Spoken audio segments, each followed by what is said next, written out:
Three, two, one. Here we go!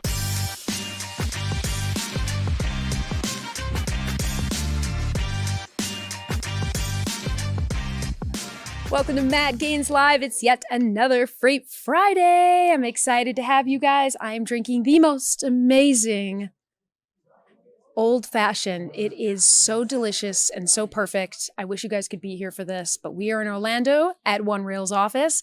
And today we're going to talk about the final mile world. That is something that many of us have no clue about. And I'm going to be one of them. We haven't talked about that very often in our show. And today we're going to do that. So I welcome back to the show is Bill, the founder of OneRail. And we've got Ron. Ron is, what's your fancy title? Chief Revenue Officer. That's amazing. Chief Revenue Officer. Yeah. I'm excited. I've known Ron for a while now and have followed his career. So I was excited when he came to OneRail. So who is, Ron, who is your perfect customer? What does that segment look like? It really spans from retailers to distributors to shippers. It's really any company who's wanting to reimagine or rethink how they do last mile delivery. And, let me explain what I mean by that. A lot of companies have just done it, right? They've just figured out, okay, we'll do LTL to get product to customers or parcel, but applying some smarts to that and looking at, okay, what is the best way to get this product to a customer based on any factor you want, whether it's being green and using electric as, in your conveyance mode. Price obviously is very important to companies, but there are lots of factors involved. Obviously, the time for delivery is important as well. So taking all those things into account and really being able to delight customers and be able to deliver according to the timeframes they're looking for, that is really, what's important. So it really spans multiple industries, no particular industry there. Do you have I'm coming from the truckload world again, but do you have dedicated lanes, or is this perfect for the customers that don't quite know where their volume is going to come from and it's more sporadic? Yeah, every customer's at a different maturity model in terms of how they're doing last mile delivery. Some of our customers have fleets, right? And they have their own assets and they're thinking, okay, well, we need more than our assets to meet our customer demand. Other customers look at it and say, hey, we've had this fleet for a while, but we would love to move to a more aggregated model like OneRail, right? And reduce our dependency on fleet. So it really spans in terms of what customers are looking to accomplish. But, OneRail's got an amazing solution that helps companies really deliver on that. I love that. It's very dynamic. Yeah. Have you ever had a customer who said, I don't know, we have this fleet of box trucks, or we have a drivers, but we're not using them all the time. We're kind of losing money on them. Have you ever had somebody that's either come up with a plan to help us? Either we utilize them, we make them public, so you guys utilize them for other customers, or maybe we just get rid of them entirely. Does that kind of analysis help? Yeah, that's the beauty of the model, right? So it is a true marketplace where you can take advantage of the capacity we have. Bill mentioned 10 million assets that are there and ready to serve. But we can also turn your fleet into a profit center, right? Yeah. And you can actually cover loads on our platform. That's cool. Yeah, it's really cool. Because that's expensive to have a fleet of any kind and have these people and not have consistent volume, or have too much at one point in time and a surge and you don't know how to manage it. That's right. Man, that's cool, you Yeah. guys.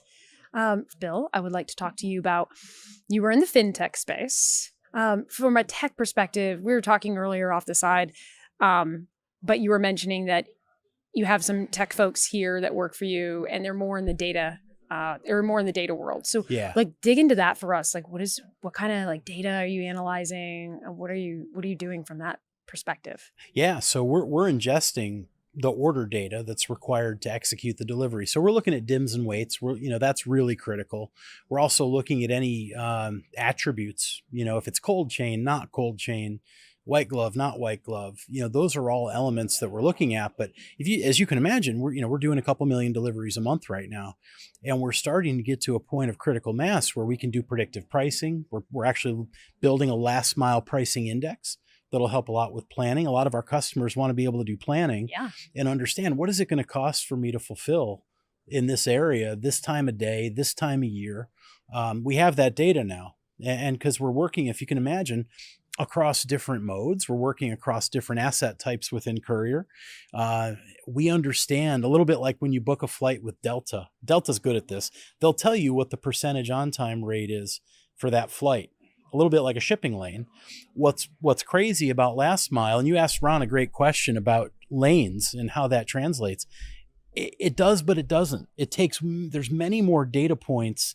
If you think about last mile, it's kind of hot shot, right? A lot of times it's also routed, but it's way more dynamic than what you see with LTL and FTL. So you have to analyze a lot more data types, and you're dealing in very, very different environments, right? Going from a rural area to an urban area. So putting all that data together to help our customers plan better, more reliably, and eventually be able to translate some of that data to a customer so they can even understand carbon footprint impact of a 30-minute delivery versus a next day delivery. Yep, that makes sense. So I'll give you a great example. Let's just say you go to a retailer in your Toyota Prius. I'm not saying that's what you drive, but maybe it is. I'd rock that freaking Prius, man. Those things are so quiet. Did anybody watch Weeds? If you haven't watched Weeds, it's a great show, but this like drug dealer had a Prius and he's like, this thing's so quiet. I can creep up on anybody in this thing. There you go. Oh, because of the electric area. Yeah. All right, keep going. Sorry. So the example is you go to a retailer and you drive up in your Prius and you end up wanting a farm table, right? And you buy the farm table, but it won't fit in your Prius, right? Mm-hmm. So OneRail can be invoked through that retailer to do same day delivery to your home of that farm table. That's amazing. Right? And so you think about that, that's easy said, but you've got to match the dimensionality and weight of that product to the right vehicle to get it to your house. So I don't know if you remember that commercial where somebody's buying a used car and they say, show me convertibles, show me red convertibles, show me convertibles that only, have 30,000 miles. It's kind of like that when you're trying to find a courier across 10 million assets. It's who's in the area, who can carry that farm table. There's a lot of sophistication that goes into that. And that's really what OneRail delivers on every single day. Well, sorry, go ahead. One thing that made me just realize I could be completely wrong, but often when I'm shopping as a consumer, which I shop a lot, and something can't be delivered quickly, I get really annoyed and I'm like, I'll just get it on Amazon. But what you guys are offering for other retailers is a competitive edge where you can be money. That's exactly it. Yeah. And now we don't. No, you don't have to go on Amazon.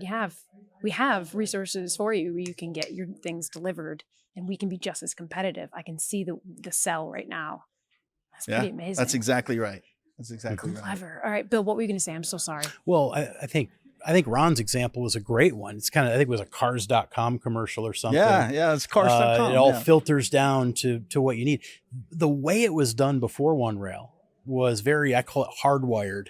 A shipper would sign a contract with one or several couriers, and their TMS would just automatically default that dispatch to that courier with no contemplation of whether or not they had capacity or anything, right? We have such a large pool of couriers that guess what? Some of them don't have capacity, but it doesn't matter, because what we're doing is we're finding capacity gaps because we have mathematically enough couriers. That makes sense. Yeah. And so we can fulfill anywhere, anytime.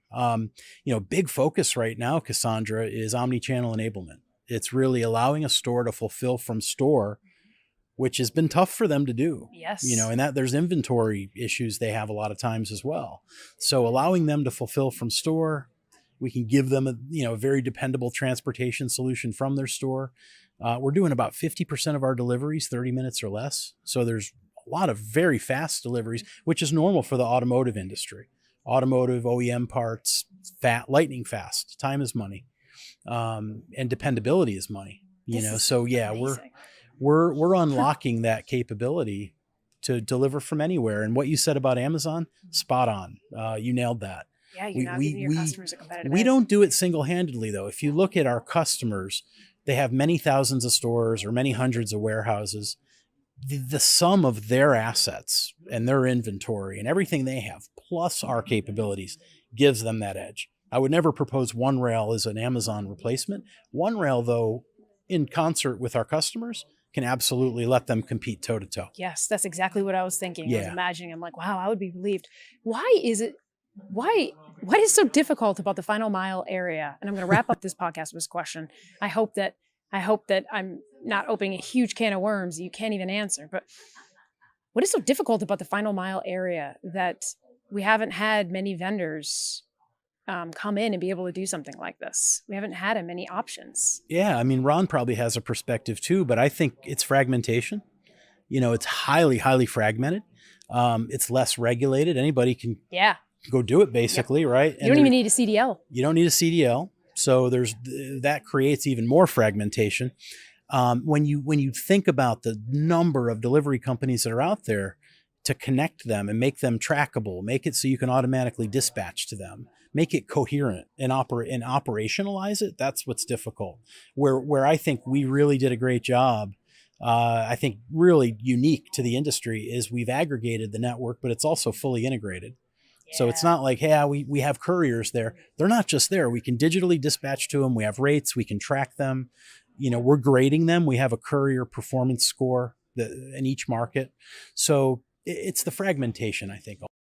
Yeah, I would add to that. And I would say, transportation has been, enterprise companies and their transportation groups have just been laggards at adopting technology. Yeah. I mean, I just face it. That's the way it's been.